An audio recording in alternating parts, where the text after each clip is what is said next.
young people and their voting realities and their way of thinking is they're very Europe-minded, but they're not referendum-minded. And we need an idea. We need a way of capturing a vote that normally doesn't come out on voting day.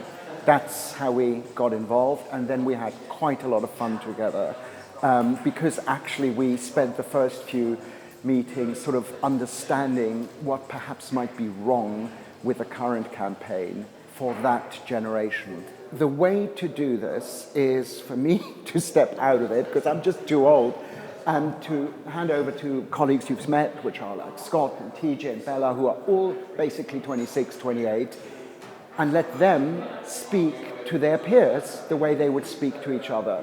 And that is why we came up with a fairly self-deprecating idea, with a misspelling, with the patois of London, dropping T's and dropping G's as well.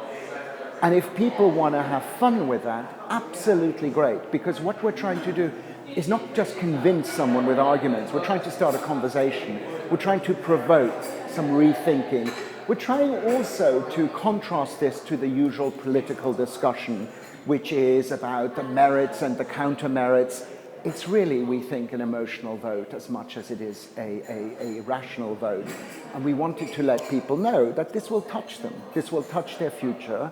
And their future is 60 years longer than the future of the older people who definitely will vote.